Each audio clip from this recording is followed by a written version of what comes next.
They came for Anna in the dead of winter.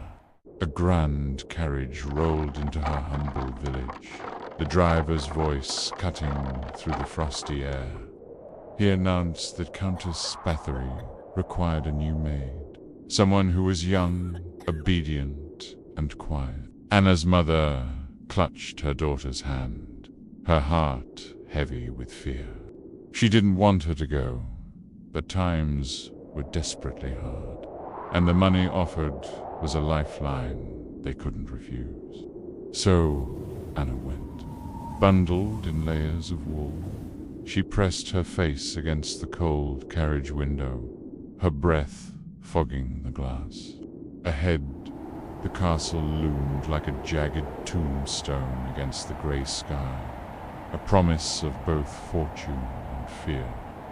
Once inside, she found the castle was even colder than she had imagined.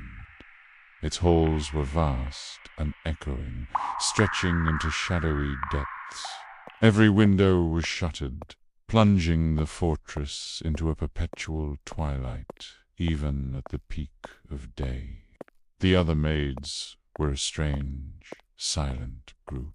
They moved like phantoms, their footsteps barely making a sound on the stone floor. Some wouldn't meet her eyes at all, their gazes fixed on the ground.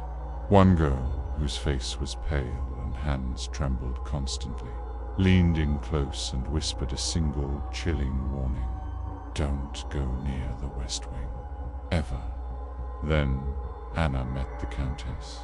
She was beautiful, with a timeless, ageless quality that was both captivating and unsettling. Her skin seemed to glow from within, like warm candle wax, and her voice was as soft and smooth as velvet. The Countess took an immediate liking to Anna, praising her work, gifting her a delicate silk ribbon, and calling her my little dove. But despite the kindness, something felt profoundly wrong. A deep, unsettling feeling lingered in the cold air, a secret that the castle seemed determined to keep. Anna started to notice things, small details that didn't add up. All the mirrors in the castle were covered with heavy cloth, as if the Countess couldn't bear to see her own reflection. At the wine served at dinner was always a dark, rich crimson, almost black, thicker than any wine she had ever seen. And then there were the girls. The staff was in a constant state of flux. One day, a dozen maids would be bustling through the halls. The next, only 6 would remain. No one ever spoke of the disappearances. There were no goodbyes, no explanations. Anna tried to rationalize it. Maybe they just didn't like the demanding work and left in the night. She couldn't afford that luxury. Her family was counting on her, and she pushed the strange occurrences to the back of her mind. She had been at the castle for about a month when the night she dreaded finally arrived. A summons came from the Countess herself.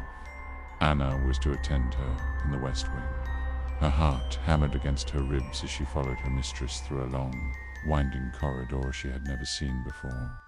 The walls were lined with portraits, dozens of them, and in each one, the woman depicted looked eerily like the Countess. They twisted through unfamiliar passages until they reached a chamber, bathed in a sinister crimson light filtering through a stained glass window. In the center of the room stood a large marble basin. Suspended above it, a young girl hung limp, her lifeblood dripping into the bath below like a macabre rain. Anna froze, paralyzed by sheer terror. She watched in horror as the Countess, without a hint of hesitation, stepped into the crimson bath, sighing with a sound of pure, unadulterated pleasure. The spell broke. Anna ran. She fled through the labyrinthine halls, her heart pounding a frantic rhythm, searching desperately for a door, a window, any sliver of escape. But the castle itself seemed to turn against her. Corridors that should have led outside looped back on themselves. Staircases that promised a way down ended abruptly in solid stone walls. The other servants were gone. The gates were sealed shut. She screamed until her throat was raw, but the only answer was the echoing silence of the castle. The Countess found her hours later, curled into a ball in the dusty chapel, clutching a rusted cross to her chest. "My little dove," she whispered, her voice still as soft as velvet, her crimson-stained hand reaching out.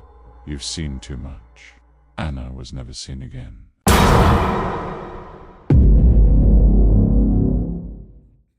Elizabeth Báthory was born in 1560 into one of the most powerful families in Hungary. She was wealthy, educated, and even married into higher influence. Her life should have been remembered for her nobility and privilege, but instead, her name became synonymous with terror. Elizabeth could read and write Latin, German, and Hungarian, rare qualities for a woman of this time. She managed vast estates, commanded servants, and wielded power that rivaled noblemen. According to the legend, Elizabeth became obsessed with preserving her youth and beauty. One story claims that after striking a servant girl, some blood splashed onto her skin. She thought it made her look younger. From that moment, she sought more. Some even saying that she bathed in the blood of young women. She believed it was the secret to eternal youth. Some tales claimed that she kept journals of her victims, meticulously recording names and punishments. Others whisper of secret passageways beneath the castle, passages she would later use to dispose of her victims. Hundreds of girls were said to be lured into the castle with promises of work, only to vanish forever. The villagers started to call her not just a murderer, but a vampire. By 1610, the rumors could no longer be ignored. King Matthias of Hungary ordered an investigation. Over 300 witnesses were called. Some spoke of seeing bodies buried in shallow graves, while others claimed to have seen girls chained in cellars. Whether truth or rumor, the testimonies, they weren't pretty. The number of the dead was said to be staggering, some saying about 600 women. Elizabeth herself was never put on trial, but her accomplices, they were executed. She was eventually condemned to a fate worse than death. Walled inside of her own castle, bricked into a chamber with only a small slit for food and air. 4 years later, she was found dead. No one knows how she died. Some say she never did. But was it all true? Some historians believe Elizabeth Báthory was the victim of a political plot. She was a powerful woman with vast land and wealth, assets the crown wanted. Some scholars argued the number was widely exaggerated, perhaps only a few dozen rather than hundreds. They suggest the legend grew with each retelling until fact and folklore became inseparable. So was she truly the most prolific female serial killer of all time?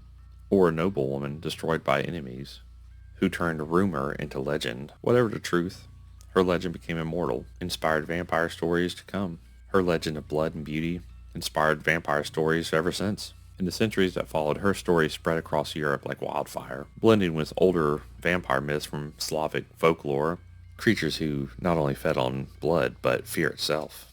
Some even say that she was the model to Bram Stoker's Dracula, though history gave her a darker title, the Blood Countess. But the vampire myth did not die with her. It still haunts us today, reshaping itself into new monsters. The story stays the same, just wearing a different mask. In Latin America, Tales of the Chupacabra tells of a story of a creature that drains the blood of goats and livestock, an echo of the same thirst for life that defies a vampire. In rural America, there's a story of cattle mutilations, sometimes blamed on UFOs, but still the same story. Animals drained of blood, leaving their bodies eerily intact. In Eastern Europe, even into the 19th century, villagers still exhumed bodies suspected of vampirism, driving stakes into the heart to keep the dead from rising. Even in our modern age of science and technology, the idea of something in the dark that feeds on us, our blood, our life force, it remains. 4 centuries later, her castle still stands in ruin.